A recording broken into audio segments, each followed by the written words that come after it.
2 kali ditunda, ini kan masuk pada penuntutan ya. 2 kali tunda, sekarang dituntut lah. Jadi ketika proses secara formal jaksa menuntut, pengacara membela, hakim memutus. Ini kan menurut sisi jaksa menuntut. Nah, persoalannya adalah dakwaan ini kan dakwaan seorang Faisal M sebagai pengedar, ya, yaitu pasal 114, pasal 112, dan pasal 111. Itu pasal mengenai pengedar. Nah, si Faisal M ini kan sebagai pengguna. Dia sebagai pengguna, tapi kemudian dituntut pasal 114-nya pengedar utamanya lepas, tinggal pasal 112 dan 111 ya. Nah, Faisal M ini dituntut 6 tahun penjara, tapi dia adalah pengguna, tapi tampaknya dia dituntut sebagai pengedar juga begitu. Jadi kita kemudian akan melakukan pembelaan, tapi yang paling penting kan fakta-fakta di persidangan sama-sama sudah kita ketahui bahwasanya seorang Faisal M adalah pengguna, bahkan dia cenderung adalah korban dari narkotika. Nah, kalau kemudian harapan kita kemudian ternyata hakim pun memutus dia bersalah dan dihukum, itu tentunya kan orang yang sudah jatuh, kemudian korban sudah jatuh bukan diselamatkan, tapi malah jatuh ketimpa tangga, ketimpa apalagi, ketimpa cat, ketimpa ember, apalagi ketimpa apalagi, sama ketimpa mungkin kepala gagang. Nah itu banyak timpanya. Jadi ini akhirnya kan kita nggak dalam posisi melakukan penyelamatan terhadap korban yang dari narkotika ini. Dia kan pengguna. Jadi ini kita cukup sayangkan tuntutan seperti ini, di mana dituntut 6 tahun, kita sangat sayangkan karena tidak memperhatikan aspek-aspek seorang pengguna narkotika, di mana sebenarnya mereka adalah korban yang paling susah lah. Tapi kalau korban ini kemudian dihukum, tentu habis dia. Masa dia pulihnya tuh nggak ada lagi, sudah dituntut 6 tahun, kalau dia putus hukuman juga 6 tahun, ya habis posisi dia gitu. Jadi kita tidak menyelamatkan seorang pengguna, malah kita menghancurkan. Ini yang kita sayangkan, seorang pengguna narkoba berat yang sudah kecanduan kemudian dihukum yang berat juga. Artinya kan kita tidak menyelamatkan jiwanya, tidak menyelamatkan fisiknya, tapi kita membiarkan dia belangsak. Tahu belangsak? Nah, belangsak itu di bawahnya belukuk gitu ya, hancur-hancurnya. Jadi gitu. Jadi kita akhirnya kita harus menyelamatkan dia. Jadi kami sebagai pembela akan melakukan pledoi, tentunya dengan hati nurani lah.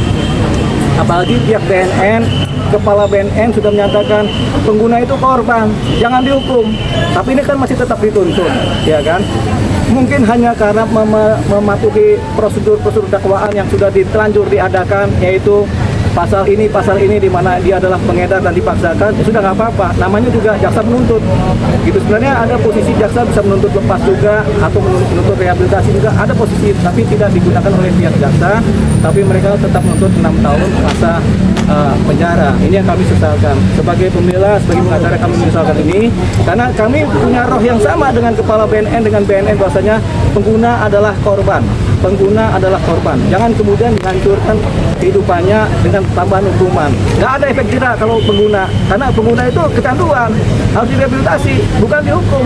Dihukum tuh nggak akan ada efek jerah, dia akan tetap kecanduan terus. Tapi kalau dia direhabilitasi, dia akan pulih dari kecanduan tadi dan dia bisa selamat itu. Ini yang tidak diperhitungkan. Makanya secara malam ini kita harap mungkin ada perubahan tentang konstelasi hukuman dan penuntutan terhadap pengguna narkotika.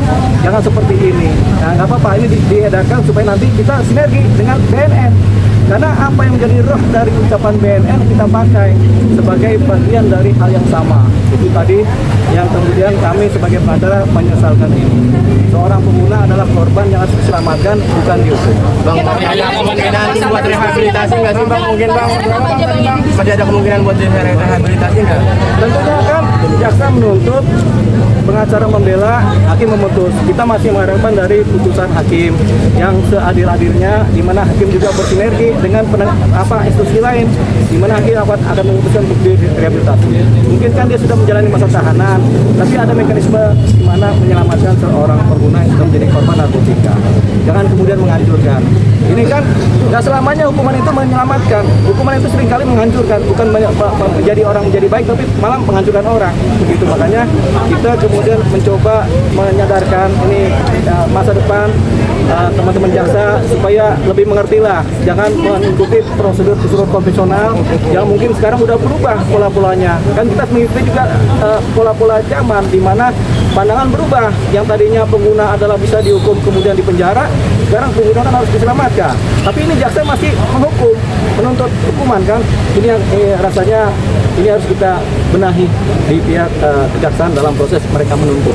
Bang, responnya Faris RM tadi apa Bang sebagai diskusi? Tapi kalau Faris RM sih kita adakan pledoi.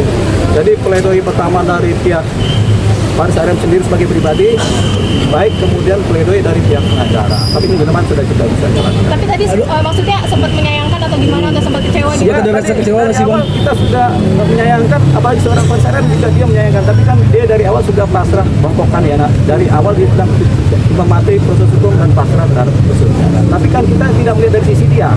Kita melihat dari sisi kita yang gunanya adalah untuk menyelamatkan seorang pengguna supaya selamat, bukan kemudian belangsak begitu.